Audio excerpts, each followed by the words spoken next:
So in this video, I'm going to share with you the bioenergetic dynamics of the 5 neo-somatotypes that I presented in a previous video. Essentially, how the mind and its subsequent pulsations through the body creates a chronic posture that we take on that determines the results that we get in the gym, but also the results that we get in life. Ralph Waldo Emerson says that what you are speaks so loud that we can't hear a word that you say. Character structure is the idea that the body takes the shape of the predominant psychological predisposition. And so we're going to dive deeper into the bioenergetic dynamics of that physically, how it shows up physically. Last time we spoke a little bit about the psychosocial aspects of it. They're all intertwined. But before I get into the physical and energetic dynamics of each of these 5 somatotypes or neo-somatotypes, a term that I made up, I want to come back to why this is all important. And if you've been a fan of my channel for some time, you know that it's about lifting. I've spoken for many years about working out so that we can be stronger, we can be healthier and things of this nature. But also, I popularized the term many years ago, become the strongest version of yourself. And if you're a fan of my work, you've probably heard that that doesn't mean just becoming physically stronger. The strongest version of you is a multifaceted, multidimensional, holistic look at the human person. And so, although the information I'm sharing with you with regard to the neo-somatotypes and the subsequent exercises that I'm going to teach you in this series is important for how we show up physically, I think it's important, or maybe even more important, to see how it affects us spiritually and mentally, and ultimately how we show up in life to get the results that we want, not just in the gym, but in relationships, in career, in leadership, in all aspects of life. These concepts, what I'm sharing with you is a holistic look at the man so that we can have a whole or a holy life. We can live out all of the greatest aspects of who we are by recognizing where there are blocks, physically and mentally, it's all one thing, and then resolving those blocks so that we can achieve what I'm referring to, and Alexander Lowen refers to, as grace. And when it comes to grace, it essentially means the removal of all sin, right? So in the Catholic faith, there's this idea that you can be either living in a state of mortal sin or partaking in venial sins, different things that are blockages to grace, or you could be walking in a state of sanctifying grace. Now, whatever your theological predisposition of that is, you can readily see that if there's freedom from mental, emotional, spiritual, physical blocks, that you are not only going to be metaphysically in a better place, right? You know, we can conceptually in a better place. Hey, I feel good. I'm in a state of grace, right? That could be conceptual, but also physically. We know that when an athlete is in the zone, he is moving with grace, right? Have you ever seen an athlete? I think basketball players really demonstrate this well, or like wide receivers and quarterbacks in football, tennis players. These are athletes who, once in the zone, free from any hiccups, mental hiccups, emotional hiccups, physical hang-ups, will perform some of the most magnificent feats possible. You'll see guys who look like they're falling, and then all of a sudden they get back up before they hit the ground, and they swoop up the ball and shoot it through the hoop, and it's like, whoa! That was graceful. You see a lot of this in dancers. You might see a dance show or ballerinas or something like that, and the way they move is almost angelic. It's graceful. And so that grace that we take for granted that shows up physically for athletes can show up for you physically in your life, as well as in different aspects of your life, where if you're in a state of grace, you're moving with grace, fluidity, or what I'm going to continue to refer to as charisma. I want to get into that in a moment. Your life, it looks like things are going bad. It looks like you're going to lose the job. It looks like your girlfriend's going to leave you. But then all of a sudden, swoop, something amazing happens. This is being in grace. And that grace, of course, is bestowed upon us by the removal of sin. Right? Now, of course, I'm using Christian jargon to get this point across because I think it's powerful. I think it's useful, but also you can see this.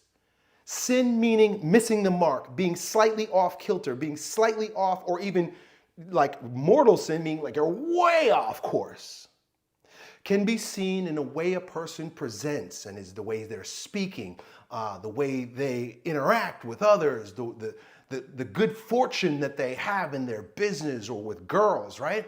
Just different things like that where you can say that, wow, this person has no blocks when it comes to that particular movement, that area of his life.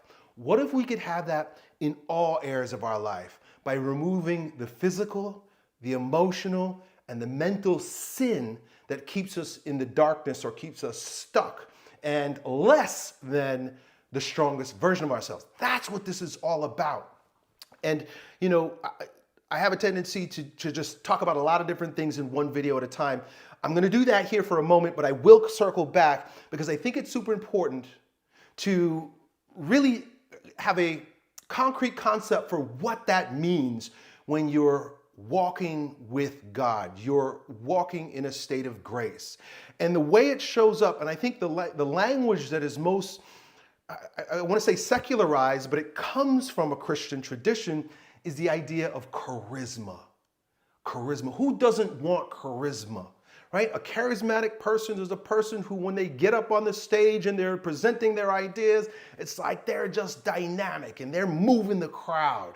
Or somebody who's really good with women, right? One of these guys who are like just a natural, right? A natural girl. It's like they can't be stumped, right? Girls will throw shit tests at you and they're just dodging them and transmutating them and turning them into something awesome, right? Same thing with business, same thing with life. You have the capacity to be in that type of a state of flow. And that is charisma, right? Flow, grace, charisma. I think it's super important because I think that's ultimately the goal of Christianity in particular, because I just know because that's what I study and look into, and it's the language I'm using.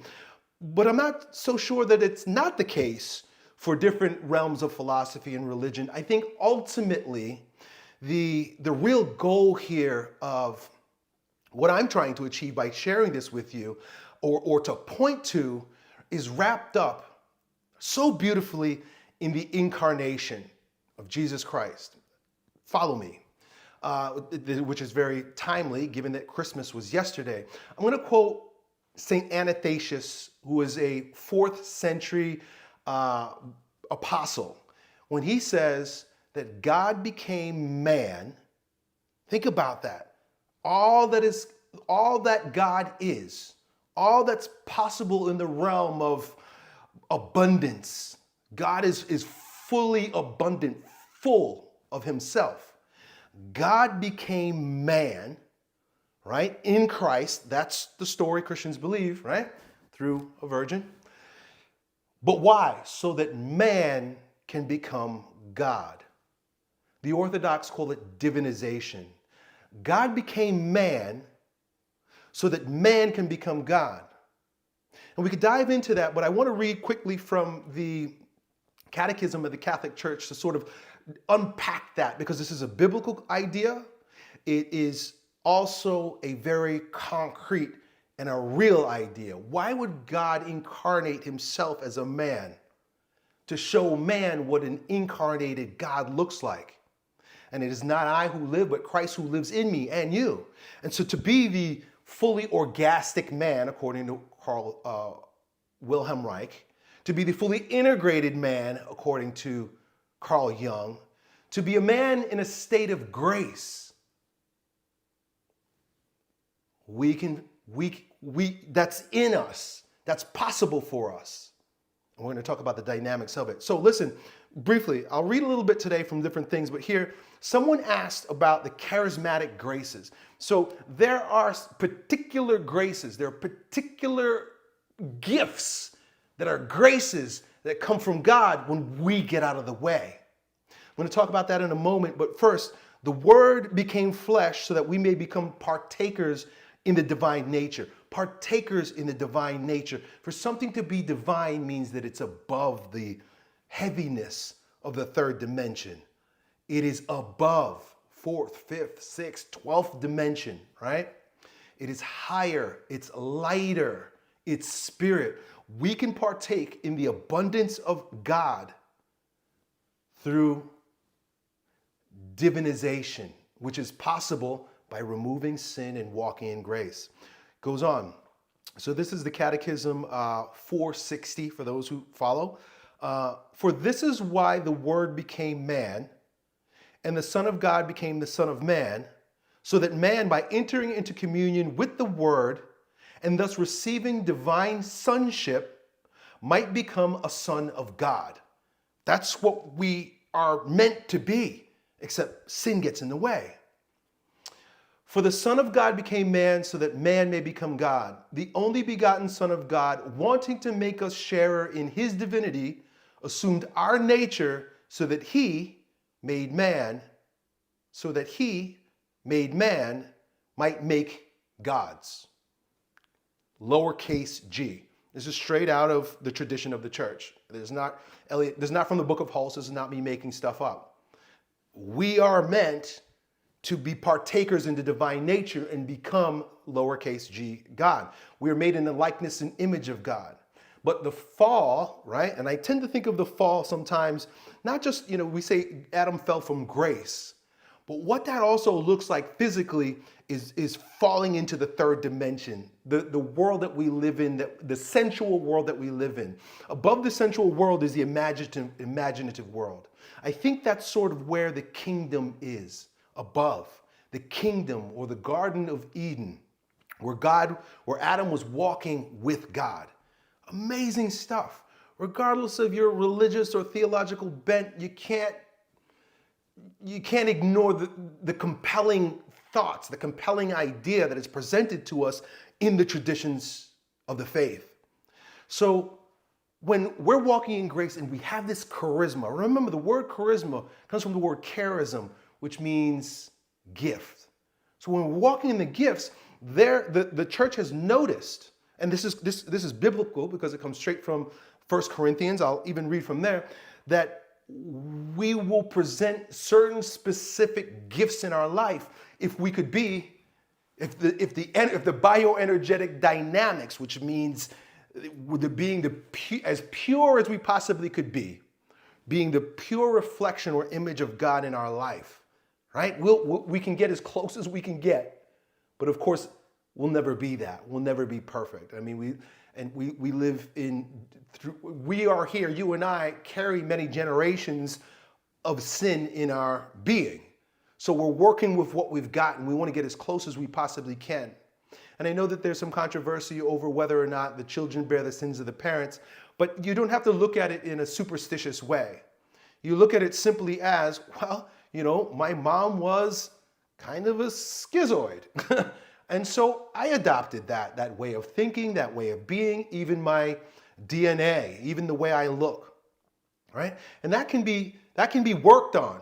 That's what we're talking about. We're talking about working on that, working on resolving that. Think of it this way, in some aspects, we are working with God's grace to resolve generational sin, right?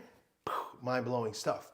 So what are these charismatic graces? First, I'm going to read from Father Ripperger did a really good job of republishing and then breaking down Martin Hagen's book on charismatic graces, which I believe is a very old book, probably from the 1800s, but sort of renewed and then given context for the day and age that we live in by Father Ripperger. I'll repeat them very briefly, but before I repeat them, this is an amazing book because Father Ripperger also understands, as do neo-Jungians and many of the concepts that come from Carl Jung, that these graces can come in a integrated fashion. You can integrate it if you have real communion with God, meaning you're in conversation, you're in communion, you are regulating your experience with God, not just taking it randomly, because if you just take it randomly or just, take these graces and run with them, thinking they have nothing to do with being gifts from God, they become perverted. And so each one of these that I'm going to run through right now, Father Ripperger describes that there's an authentic gift and then there's a diabolical inversion, right? So, and then once I spit out these we'll move on. So the charismatic graces themselves, there's faith, that's a charismatic gift. To have faith requires an openness, a fluidity, a grace. There is words of wisdom, right? Sometimes there's a word, God's just giving you a word. Sometimes when I'm talking and like an analogy comes to my mind or a biblical verse comes to my mind or a story comes to my mind, it's almost like God just implanted it in me and I didn't even know where it came from, right? Sometimes I'm so in the state of flow that the charismatic gift of the word of wisdom comes, right? In fact, I think it's probably one of the predominant gifts that God graced me with in my life. And that's why so many people are attracted to my videos. There's also a word of knowledge. There's gifts of tongues. There's the interpretation of tongues. There's prophecy, discerning of spirits, the power of miracles, the power of healing, apostolic gifts, leadership, teaching, helping, and governing. So these are all what are referred to as the charismatic gifts. Somebody asked me, say, hey, Elliott, what were those gifts that you were referring to? And I couldn't think of them off the top of my head, so I went and did, pulled out my resources.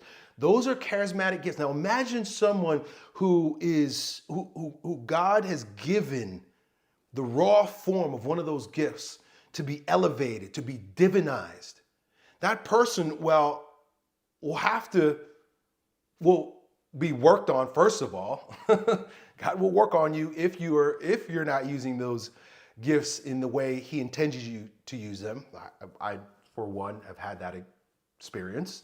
Jungians would call it shadow work, right? A lot of people go into shadow work thinking, hey, I'm gonna go do some shadow work. I don't think you do shadow work. I think shadow work happens to you. It's like God is like, bang! Hey, you're not doing the right thing and you're using a diabolical inversion of a gift that I've given you. So imagine you have a predominance towards or a tendency towards one of these gifts. If you're free from any hang-ups or neurotic holding patterns, right? The dynamics of the bioenergy moving through your body, regardless of your neosomatotype, you're presenting that as charisma. You're presenting that as love to the world, to the people you love, to wherever you are. You carry that grace, you carry that charisma, and you give that gift to the world. That's the point of the charismatic gifts. And so this is also in 1 Corinthians. I'm just going to repeat this real quickly. Paul goes on, he says, there are differences of ministries, but the same Lord. And there are diversities of activities, but the same God who works in all. But the manifestation of the Spirit is given to each for the profit of all. For one is given the word of wisdom through the Spirit, to another a word of knowledge through the same Spirit, to another faith by the same Spirit, to another gifts of healing by the same Spirit, to another working of miracle, and to another prophecy, and another discerning of spirits, and to another different kinds of tongues, and to another the interpretation of tongues. But one and the same Spirit works in all of these, distributing to each one individually as he wills. Where are you in there, right? How are those gifts, those offices that Paul talks about and is a tradition of the church as a result, working in your life? Every single one of us has a gift. You have the strongest version of yourself. What's getting in the way? It's going to be something bioenergetic. And so we're going to talk about that today. We're going to talk, there are many different realms or facets of the things I'm talking about right now. But today we're going to be talking about the physical dynamics as it relates to the human posture, right?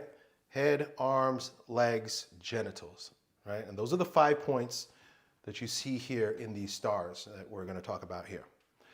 So over on this side, you see I have a worm. This is a worm. A worm is operating, well, in grace. Most animals operate very gracefully because they don't have egos. We have egos, which is a great thing because it helps us to interface with the world. It gives us self-consciousness. The ego isn't the enemy like so many people like to say. The ego just needs to be receptive, humble to the graces that are pulsating, that want to move through you for the right reasons, like Paul says, not for me, but for others. And so what I mean by a worm being graceful, a worm is interesting because in a way we have a worm within us. In a way, the same way that a worm is a tube, we too are like a tube. I'm going to talk about this tube here in a moment. We have an inner tube. We literally have an inner tube that goes from the rooter to the tutor, right? The throat right down. We call it the alimentary canal. And then wrapping around that digestive system, we have nerves, right? I mean, we got the brain. It all sort of converges, the nervous system and the brain, right? I even have several books, and I've been really diving into them lately, about how the stomach is a second brain. And also how the solar plexus has efferent and afferent nerve innervations that work very intimately with the brain. One of those have become very popular recently through the work of Stephen Porges called the vagus nerve. There are lots of theories about the vagus nerve. He has a book called The Polyvagal Theory about how the prefrontal cortex and the neocortex in the brain has this vagus nerve that passes through the heart into the solar plexus. And it literally is like a bridge between the head and the heart, right? Or the solar plexus. All this. And so this tube, as is evident in both the worm and us, moves through impulse. So if you ever watch a worm move, it almost looks like a wave, right? Like right through it, right? It's all of its movements are peristaltic, right? Peristaltic. Like the peristaltic movement, I'm not saying the word right probably. Peristaltic movements of the digestive system. Your colon, your intestines look and operate a lot like a worm in that it's moving substance, it's moving feces through your digestive tract by a series of muscles that contract and push along. The worm is so free, so full of grace that it moves with that peristaltic movement, boom, right through it. It just waves right through it. Remember I spoke in the previous video about pulsation? And so pulsations wave through our body, right? You get a pulse, when you get an impulse, it pulsates through the body, and that's what creates movement, right? And of course, for us, it's mental and it's physical. Like I said before, when you're imagining eating a lemon, right? Did I mention this? You imagine eating a lemon, you could literally feel the pulsation of your salivary glands. It's like it's squeezing something out. It's squeezing up saliva. You start drooling. That's unconscious. That's dictated by the autonomic nervous system. It's a pulsation in your body based on your imagination. It's just your imagination is causing this pulsation. Well, the worm, being that it is an animal or it's an insect, and all it's really doing is looking for food, right? And that's what animals do. They look for food and they look to procreate, right? We've got we're called to way more than that. But this worm, it's so free from neurotic holding patterns that its peristalsis or its pulsation through the tube causes it to move and go wherever it wants, right? A snake's a little different because a snake does this, but a worm can stay straight and move because the pulsation just moves right through the body. Boom, boom, boom. Well, there are segments here in the worm that allow the pulsation to move through different segments of muscle. And so that's also present in the human being, that we have muscles that allow the pulsation to be enacted, to be demonstrated, right? Me just moving my arm, that's an impulse creating pulsation through my nervous system, through my muscular system. That's causing me to be conscious about how I'm moving my arms. I'm conscious about how I'm moving my arm, but I could also be totally unconscious of it. And sometimes when I'm talking, I'm using my hands, I'm using my face, and I'm unconscious of the pulsations as they're moving. How many of us walk through our life with a scowl on our face or flinching and moving and doing things that are evident on the outside, because it always happens on the inside, it's not always visible to the eye, that are totally unconscious. Sometimes I watch my wife when she's like reading or she's really concentrating, she'll do this with her lips. She has no idea she's doing it. I tease her and I'm like, hey, what are you doing? What are you doing with your lips? And she just says, oh, leave me alone. But because she's so focused on what she's doing, there's movements, and who knows, why she does that. Something she picked up maybe 2 or 3 years ago. But all of a sudden, she starts doing these they're neurotic patterns. They're completely, the nervous system is doing this and she has no idea she's doing it. Think about your life. Think about people in your life. Think about even your reactions to certain circumstances or situations that you're in that are totally out of your control. My dad and my brother were here for Christmas, and one of the things that we do for fun is argue, right? You just imagine. And so my brother, he's getting like loud. And so I'm sitting, he's standing, and he starts getting animated. Inside me, I feel tension. Now I'm sitting cool. I'm like this, just waiting for him to finish talking. But my solar plexus, it's doing something. It rises up. So my breathing becomes shallow, right? I can even feel my pelvic floor at times. Depending on the stimulus, my pelvic floor will contract, right? A lot of times if there's like guilt or shame or I cringe at myself, I got a little bit of this guy going on for me, I'll feel my pelvic floor contract. Because I'm bioenergetically aware, I notice that I'm doing it, but I did it without thinking about it. It's like, whoop, there it goes. Imagine you can have more control over your reactions. You could respond. When we don't react, because reacting is unconscious, we become conscious and we can respond. You make better choices in your life. That's why this is all very important, not just to your body, but also to the results you're getting in your life. So if you were to the reason why I bring in these segments too, is because in another video, I'm going to show you how Wilhelm Reich, he asserts, and he was right, because if you look at like a model of fascia in the body, there are bands. I showed you this in a previous video. There are bands of fascia. And each one of these bands of fascia that go across our body, almost like if I laid down and I was a worm, there would be bands of fascia. Each one of these bands, right? We call them muscular armoring. We call them bands of muscular armoring. They also have nerve plexuses associated with it, bundles of nerves that are associated with it, so that it is responding. These bands are responding to what's going on in here, right?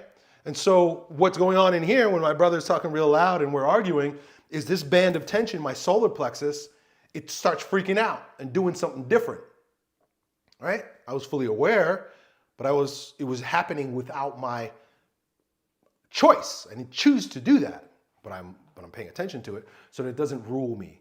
Anything that happens in the dark, this is biblical too, right? Everything that happens in the dark will come to light. That's another way of saying whatever's happened unconsciously is going to become conscious, right? The dark is unconscious, the light is conscious. Whatever's happening unconsciously is going to become conscious.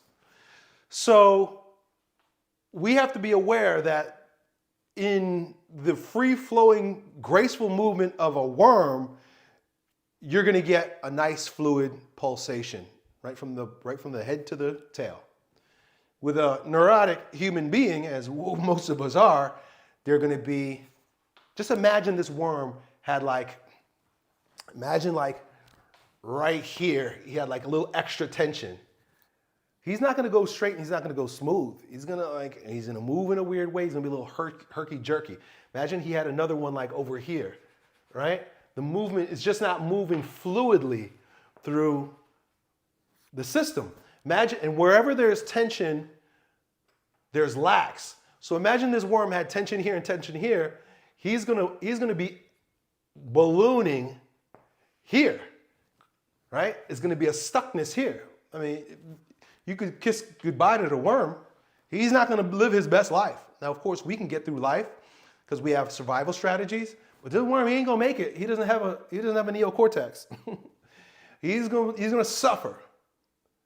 You're suffering. I'm suffering because of these holding patterns in our muscular system.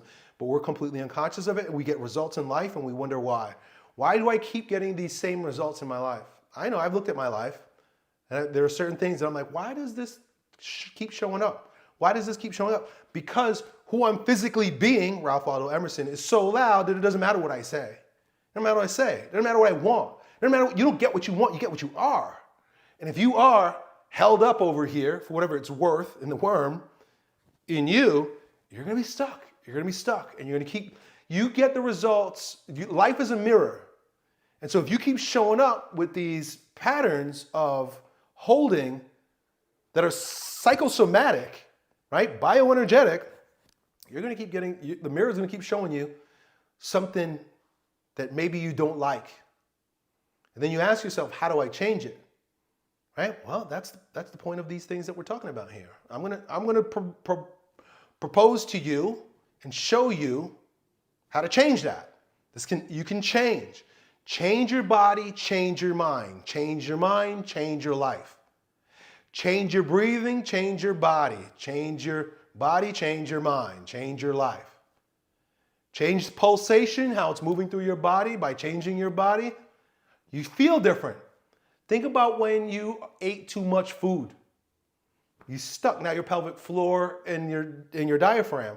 I've eaten so much at times that my diaphragm now is stuck because my belly's pushing up on it. You get that feeling like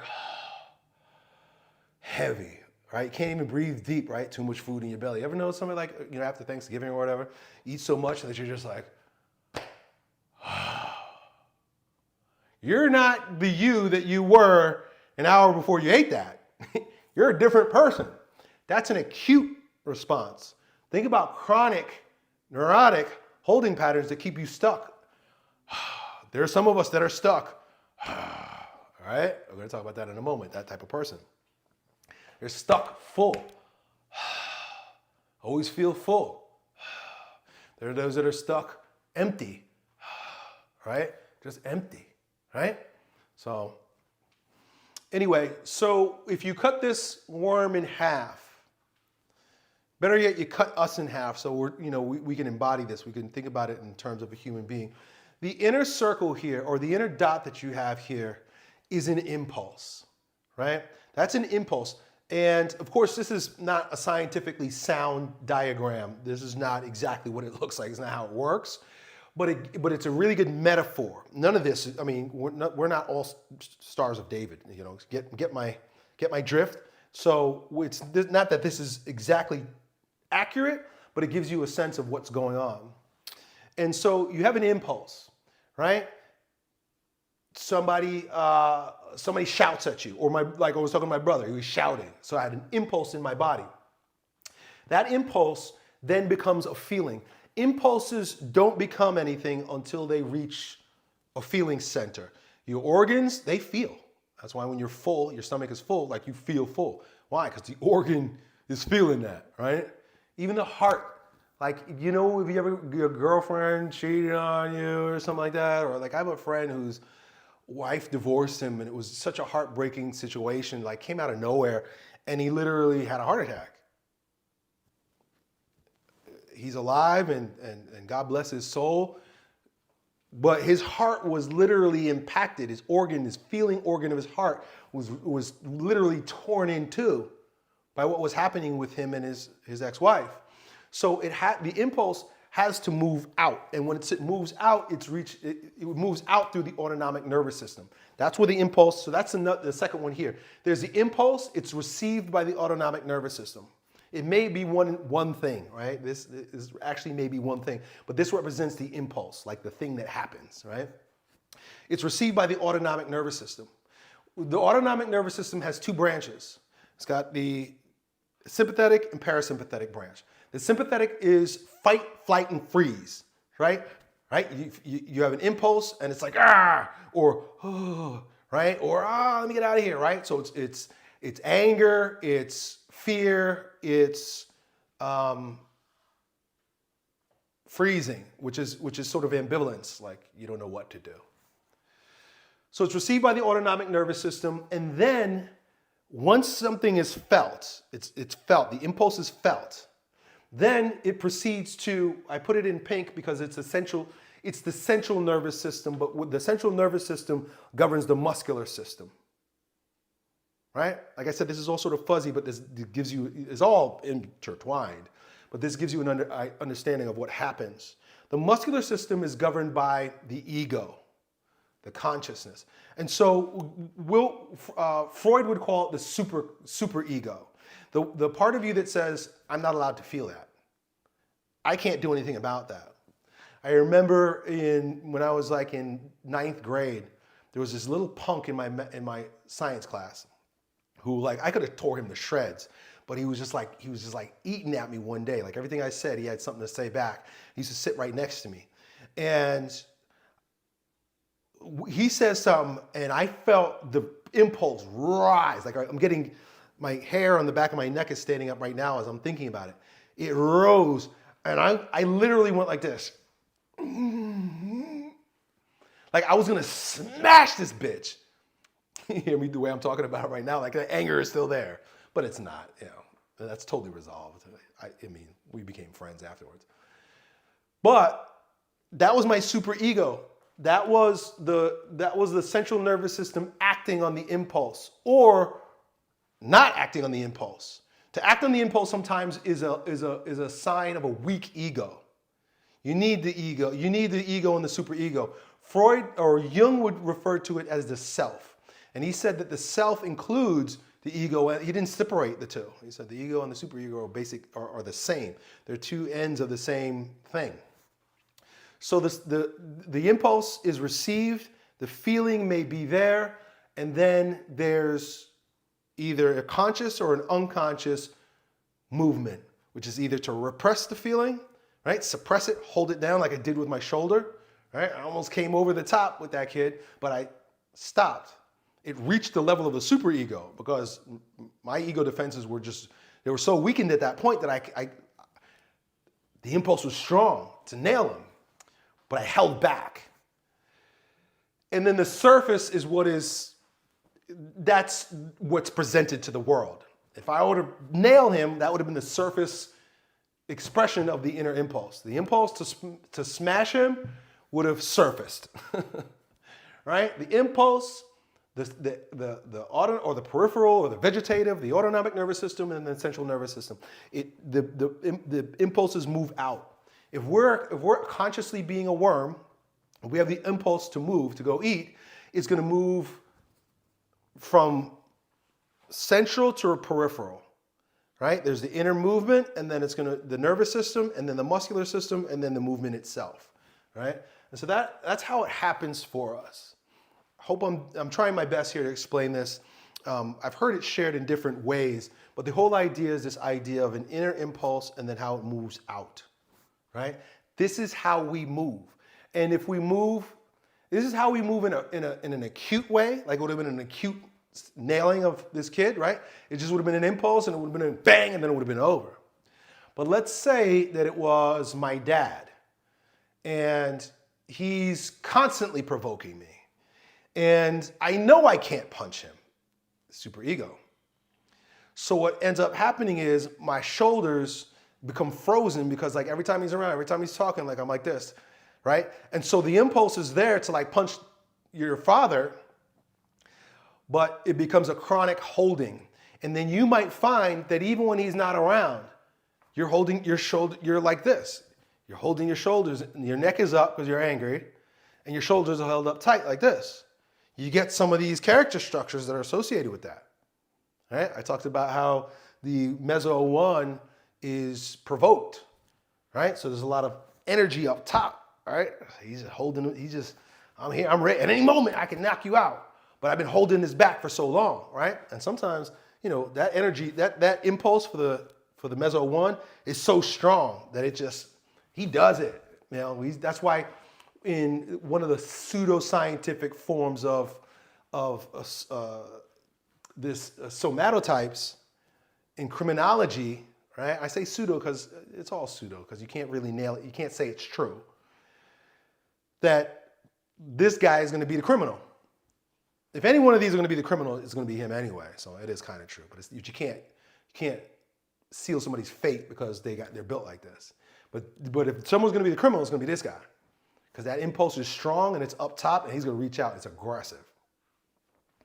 So that's sort of a conceptual understanding of how impulse is supposed to gracefully move through the body, right? And so you might ask yourself, oh, does that mean that if there's an impulse, I should do it? I should go? No, that's why the mind has a lot to do with it. Are you holding yourself at the conscious level, or have you risen above it, truly risen above it? Remember, there was Father Rippergersh said that there was the charismatic graces, but there's the actual gift itself, but there's an inversion of it. We can have an inversion of how we receive and proceed with these impulses. An inversion or a perversion of it, a diabolical perversion, inversion, would be to act it out, right? This is like, with a lot of sexual acting out, a lot of sexual perversions. It's like, hey, that impulse is there, but is it transmutated? Truly transmutated. Not just held back, not just repressed, but elevated. And we can do that. That's a beautiful thing about being a human being. My dog can't transmutate his sexual impulse. If he feels like he wants to hump, he'll hump a tree. Right? But as a human being, we can use our reason, we can use our intellect, we could use our imagination to turn it into something else, right? That's graceful transmutation. Repression is something totally different. And the point of this video is not to get into that, but we can and we will, because there's a lot of it going on in us. So it doesn't mean that you're just, whatever comes to the surface, you're going to do. A lot of, I've made this mistake and shared this. We still are human beings. We're still elevated creatures and we still live in a community. So is that bad or it's good? There are people that argue, oh, well, then that means we're not really free. We're not getting to be myself. Myself is going to punch you right now. And I just want to be myself. That's being an animal.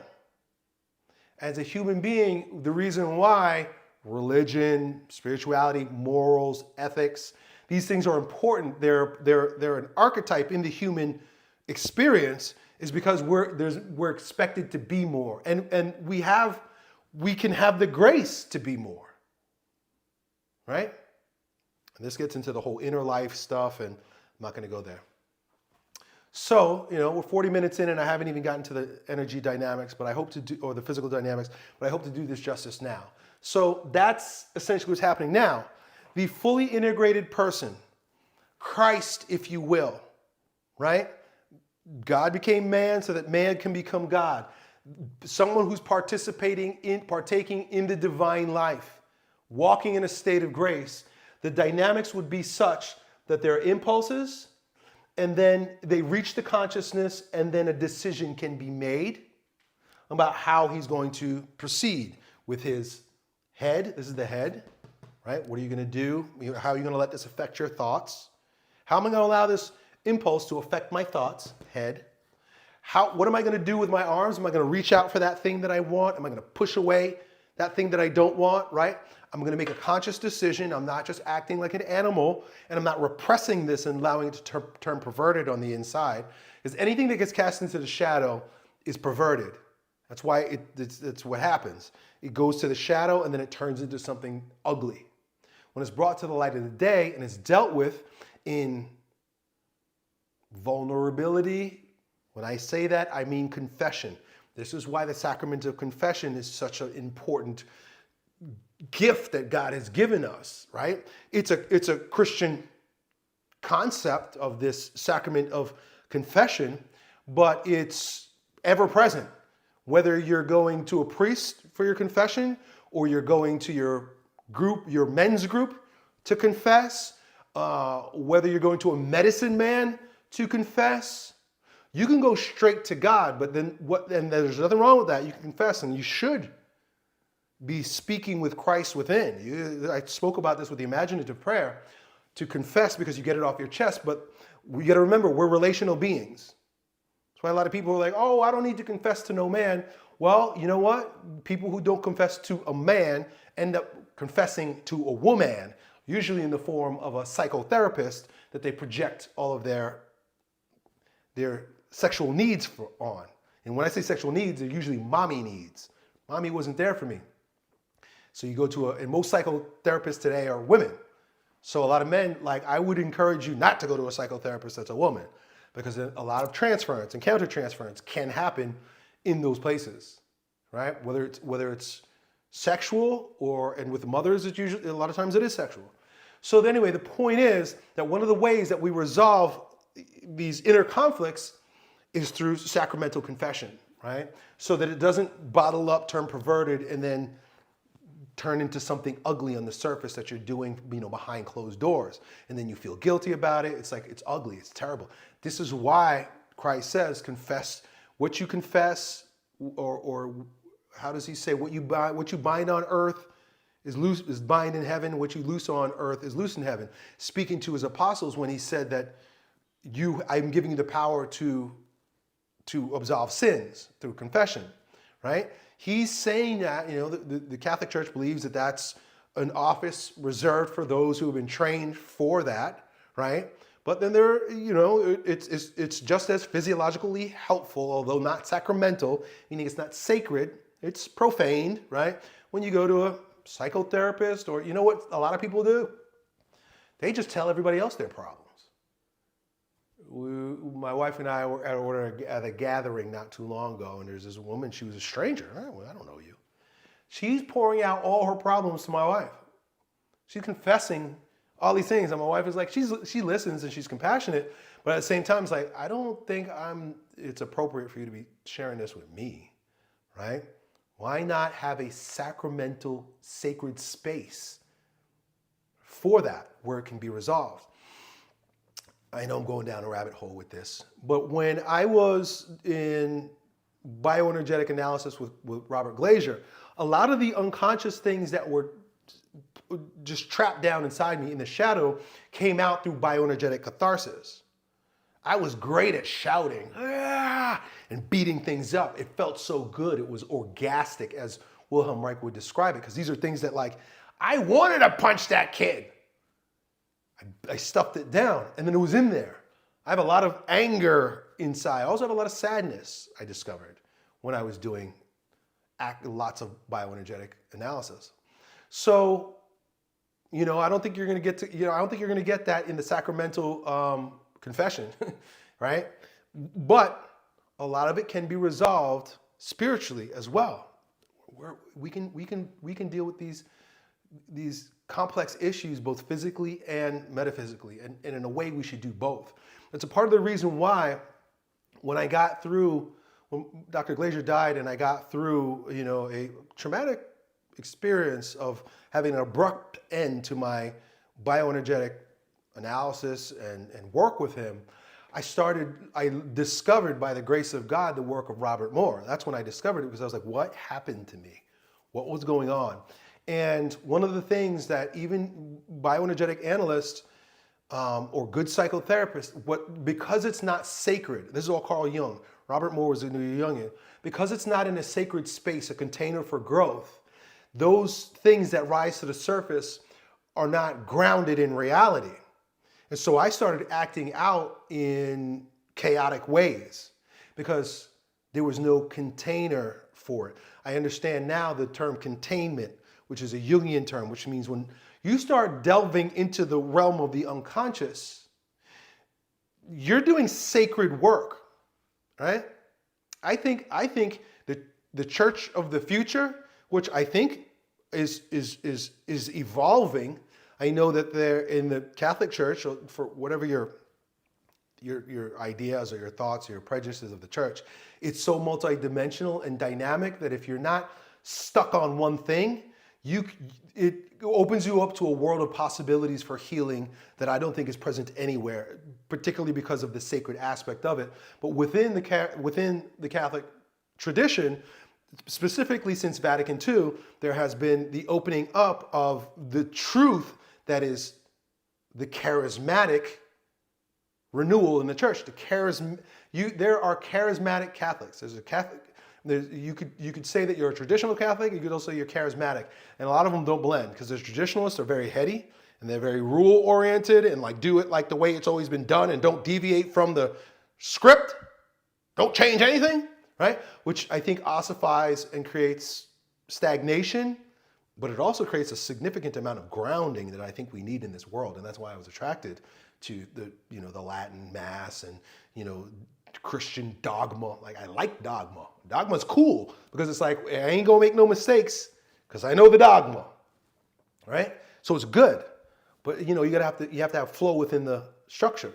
On the other end of the spectrum, you get the charismatic Catholics who are a lot like Pentecostals, and you'll see and you don't see it too much with the Catholics because they still retain an air of respectability and tradition, but like a lot of these there are different branches of Protestantism, like what is the term I just used? Pentecostals. I call them neo-Pentecostals because you get a lot of just non-denominational churches, and you go there and they're just shouting and hooting and hollering and doing all kinds of stuff. And if there's no containment for that, people can go crazy. I know I have.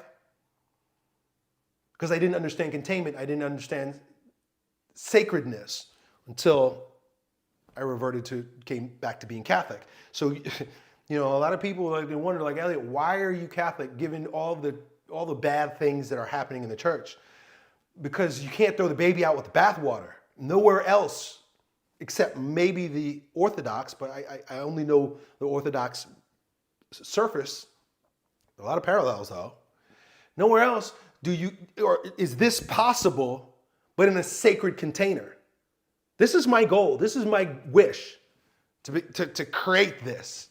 I don't know if it's possible or what, but this is what God is calling me to take this, which seems new age, if it's not given the container of science. A lot of this, it's science-ish, and doesn't have the container of a sacred space, i.e. religious tradition. It was these kinds of things have always proceeded in a safe space of religious tradition, whether it's Catholic or you get a lot of guys now that go out to Arizona and do these or wherever and do these ayahuasca trips, and they're dealing with bush medicine men. Look, I'm not telling you right or wrong, but the reason why you're going to the Amazon to drink medicine so that you can have some aboriginal take you through this pagan ritual is because you didn't get it from the church. Even though the church has the sacraments and it is designed to do that. It has that. But, church is not perfect. I'm not perfect either. But this is a part of my dream. Bring them together, right? I know there are people that don't agree with me. But it's just what God's doing through me right now. So this is the impulse moving through the body in a graceful fashion. This is the guy who's on the basketball court and he's in a state of flow. The problem is he comes off the court and he loses that grace altogether in other areas of his life, right? He may be the guy who owes child support to 15 women, right? Who's drunk driving, right? I don't know. But on the court, graceful. You know who had this? And he was also a very spiritual man, Catholic man in particular, Kobe Bryant. He had his women issues too, because he was young. But I know that before he died, he repented, and he was a devout Catholic. And you just watch him on the court. I guarantee you that grace that he brought to the court is the same grace that he lived his life with. Later on in his life, once he learned some things, like me, right? Like all of us. When you're young, you pervert this stuff, right? Because the world teaches you to pervert it. It tells you that it's YOLO, it's cool to be a pervert, but it's not. So Ecto 1. So if this is the Christ man, this is God become man in you, Jesus Christ as the exemplar. The ectomorph, Ecto 1, the impulse is in his body, but it never becomes conscious. And that is evidenced here. Let me get a different color. That is evidenced here by the double lines that you see at the limbs. So this person, the energy is there. They have it. It's stuck at the core and never becomes conscious. That's why when working bioenergetically with anybody who is in this space, most of the time we got to get them to drop down from their head into the body. And you can't conceptualize feeling. So this person, in order to open up, the goal of all of this is to open up to feeling. Feeling leads to fluid movement. Fluid movement is grace.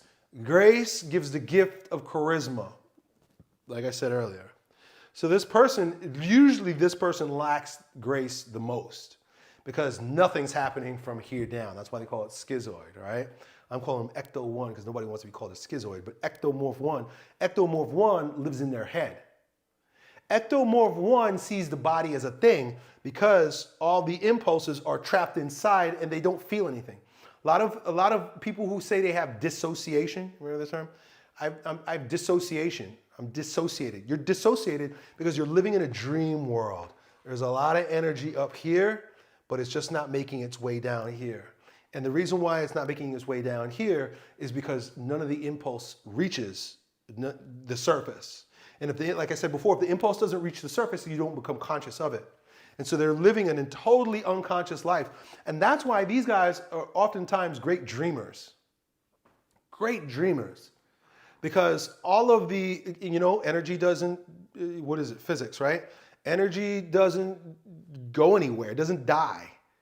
You don't get it or lose it. It's transmutated into something else. So the energy's there. It's just not manifested itself in the body, and thus the body is oftentimes very rigid, right? The joint angles are also very fixed. I'm going to go into some of my notes here. The fragmented body. So in the majority of the cases with this person's body, it's narrow and constricted. Very narrow, thin, constricted, like tense, right? The double lines show areas of tension, right, at the skull, and then at the joints, right, the pelvis, the leg joints. The inner charge is frozen at the core, and impulse formation is generally weak, meaning it doesn't move out, it stays inside. However, the charge on the inside is explosive and may erupt in violent murder. Just imagine what I said before. If something stays in the shadow, if this just stays inside here, one day something snaps. I love that term snap because let's say like the arms snap, bang, bang, pow, it all comes out and it's just, that person could just murderous rage. This person struggles with rage if things come to the surface. And then there's a weakness at the surface.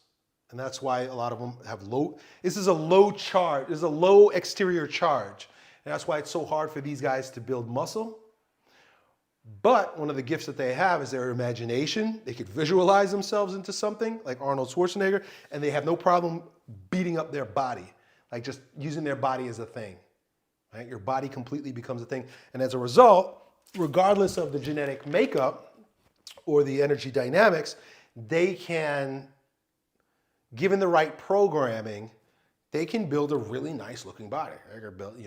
It'll remain schizoid, right? If the energy dynamics are not dealt with, but you can still build muscle. I know one of the things about the whole somatotype debate was, oh, you can't, you telling this guy he can't build any muscle, let me show you. And he can show you, he will. This guy, he ain't building too much muscle. He's totally limp from the inside. So this is ectomorph 2. If you notice, there's a strong impulse on the inside of this guy, but it doesn't reach the surface. If you notice, there's no impulse here. It's very low. These people are, you might say, limp. Low charge throughout. And it's because they're seeking their charge from outside. A lot of times these people, like they'll eat and they'll just be skinny fat. Right? Because they're looking for something to give them a charge or a sense of feeling, groundedness even. But the body can't do anything with it because the dynamics never reach out. It collapses. This is a collapsed ecto. right? The ecto 2 is a collapsed ecto, and you know, at some point I'm gonna dive into Charles Poliquin's article about the 5 types that he uses for different neurotransmitters. But there are 2 types that he says he won't work with because they're just like, it's impossible to get them results.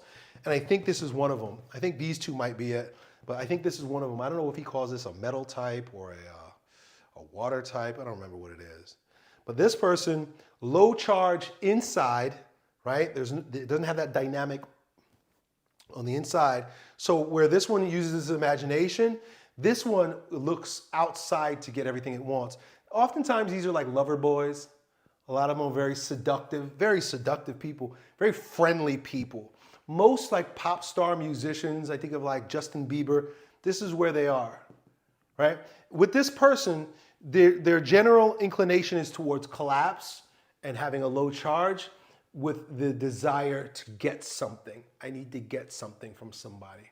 I said in a previous video, they feel like they're owed something. So there'll be no sense of guilt for being, you know, highly promiscuous, dating a lot of women, boning a lot of women, and then moving on.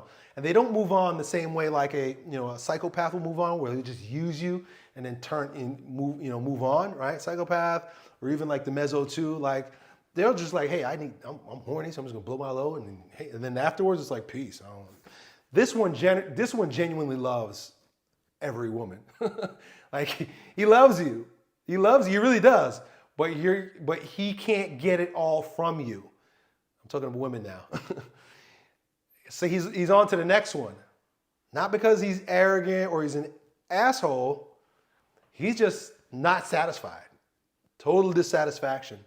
This one also has the capacity to compensate. So they can you'll know that this one is compensating if they get involved in a lifting program and their posture straightens up. They may not build, big bulky muscles or even look like really ripped and cut. They could, it takes a lot more, but they'll start straightening up. You'll notice, oh wow, you're not slumped over all the time anymore, right? So they'll hold themselves up. There's a fear, if they're aware and they live in an environment of fear, they will hold themselves up against the fear of collapse. This one. So low charge, but if given enough fear, which this one is dominated by, they can actually build themselves up mainly by having just a decent looking posture. Right? Very rarely will they become like, they're not going to become bodybuilders. They could become like a fitness model, right? They could become like a fitness competitor, right? Which is like they'll always have like a, sort of a girly body, right?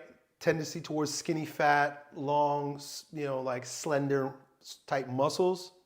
Have a hard time pushing themselves to any great degree. So you're not going to get like the, meso or even this one who dissociates. So that's the ecto 2. Endo, there's only one endo. There's only one endo.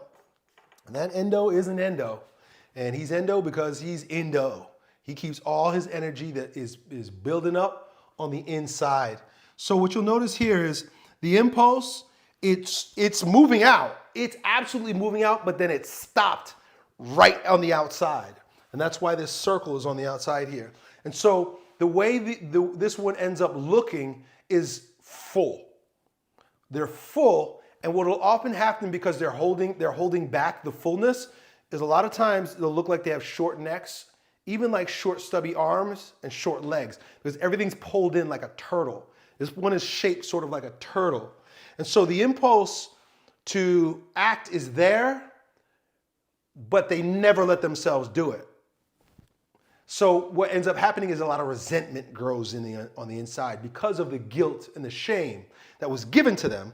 This one, you remember, happens around the age of potty training, generally speaking. And so they've been made to feel as if they need to, or even like, if they speak out and they're told enough times, shut up, shut up. So you'll notice that the head, It's really small. It's pulled in. The arms and legs really pulled in. Even the genitals and the pelvic floor is pulled up on this one. Pulled up. So, you ever see like, someone who's, not that you're looking, but like someone who's real fat and it looks like, of course the fat is over their genitals. So it looks like their penis is literally like a turtle. It has a lot to do with the fat. That's all there too. But the penis is almost actually pulled up and in because the contractions in the pelvic floor, right? You can do it yourself right now. Like contract your pelvic floor. What does your penis do? It pulls in. So the penis doesn't really reach out. There's a lot of shame for sexual feelings. There's shame for thinking for yourself. There's shame for wanting to reach out. And so you could just imagine that all that impulse is here. There's a healthy impulse, but it gets trapped. Boom, boom. They turn in on themselves. So this person is turned in on themselves. If given an opportunity to express it, they can be very explosive. Bang. And this is where I think you sort of get a spectrum between the endo and the meso one.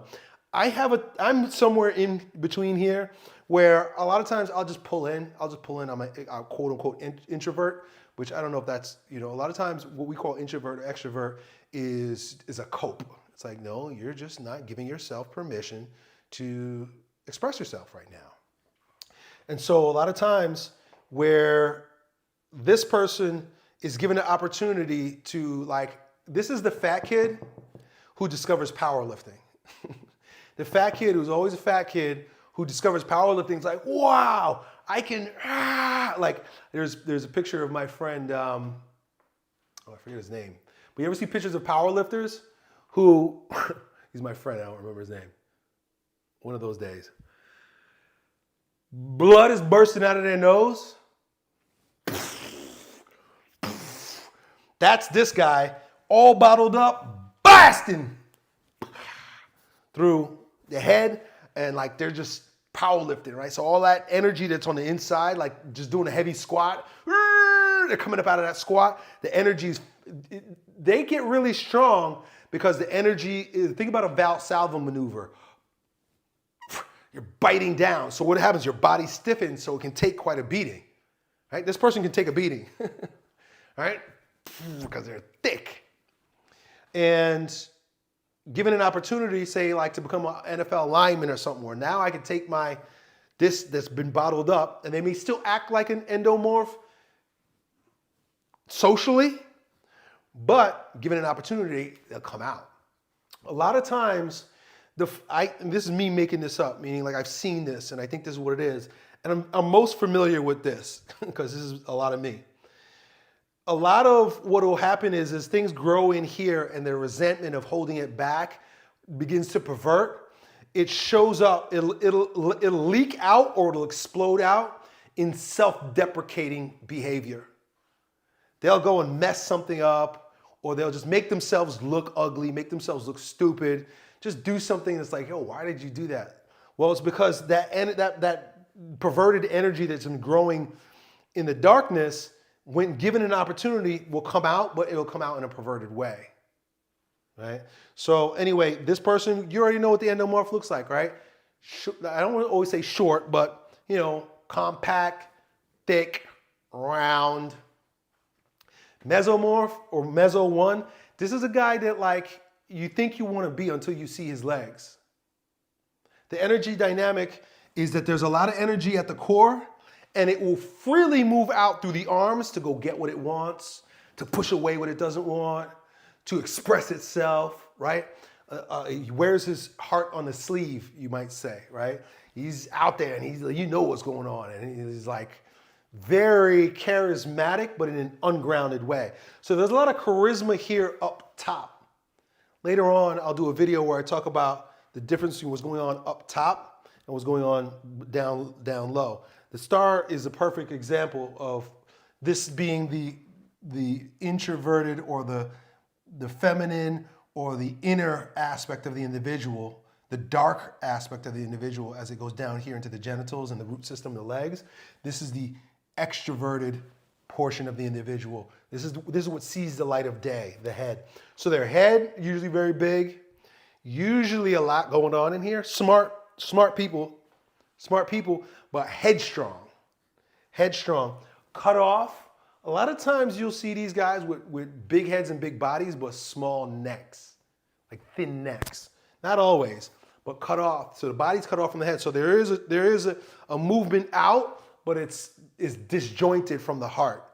So these guys, they can do, depending, everybody's different. They can do a lot of things and not feel anything about it. Like that's a true psychopath. Like I can just kill a bunch of people. I don't feel nothing about it. Right? This is the guy who can go and bone a bunch of chicks and just like, hey, get out of here. Skeet. Get out of here. Right? Very low charge down below. And so a lot of times there's shame for sexuality, or they're using their sexuality in a perverted way, kind of like this guy who would just use his dick as a tool. But it manifests itself in a constricted hips, small waist, and tiny legs. There's a meme out there about this guy that he skips leg day. He's like in the gym and he's got like his headphones on. I think it went around. It was like very popular a couple years ago. This guy, and then his legs were like sticks. Totally meso one. Like if he's wearing baggy jeans and you see him, you'll be impressed. When he puts on shorts, you're like, damn. And then you got meso 2, which is the most well-formed individual. This is the healthiest because like I said in the previous video, that's post-egoic or post-Oedipal, meaning they've made it past age 4 or 5 without the traumas that are associated with what gives you these. These are trauma-induced, mostly trauma-induced. Like I said, let's be careful with language. The trauma could be your mama's trauma. It could be your grandmama's trauma. It could be in utero trauma, or it could literally be, and that shows up in DNA. Or it could be literally a trauma that you experienced as a child, right? So, and there's a tendency, all right? That's why I think, we come here with a mission, and that is to achieve grace, achieve holiness. And whatever hangups we have, whatever deformations we have, whatever, sins we have, it's up to us to, I think our generation, because of the knowledge that we have, it's our generation that gets to overcome that. So you want to achieve integration, you want to achieve full aliveness, or you want to achieve the Christ, right? You want to be walking with Christ, meaning that you're the fully orgastic, well-organized, holy man. The meso 2, the energy dynamics, everything is smooth and cool on the inside, but the super ego holds it back. So he is being a good boy. That's really mostly what it is. He's very healthy. He can achieve great results in the gym as long as it is within the rules that he set for himself, right? So the impulse is strong, but it stops at the most conscious level, which can ultimately become unconscious if practiced long enough. Something happens unconsciously long enough, or you consciously do a thing long enough, it becomes unconscious. That's why they say if somebody's like unconsciously competent, right? It's like, hey, they dribble the basketball for so much that like you could do it in your sleep. You're unconsciously competent. So a lot of the holding patterns for this individual is unconsciously competent, and they just need permission. Really, that's what they're looking for. They're looking for permission to be themselves, right? You don't have to hold back. So anyway, if you're sticking around, you're here this long, I unpacked a whole lot in this video, and I'm just excited to get all this stuff off my chest. I understand that it's sort of a mishmash of a bunch of different ideas, and it could seem like a crazy Elliott soup, but I'm gonna come back and I'm gonna dive deeper, and I'm gonna break this stuff into formats that are more easily digestible in chunks. But in the meantime, if you're enjoying these videos, I appreciate you. And in the next video, I might go a little bit deeper into the muscular armoring. We'll see. And then ultimately, at some point, we're going to get into the diaphragms. 1, 2, 3, breathing into your balls, and all the different exercises and ways of being that we can adopt in order to achieve charisma and be your most charismatic self. That's it. That's all done.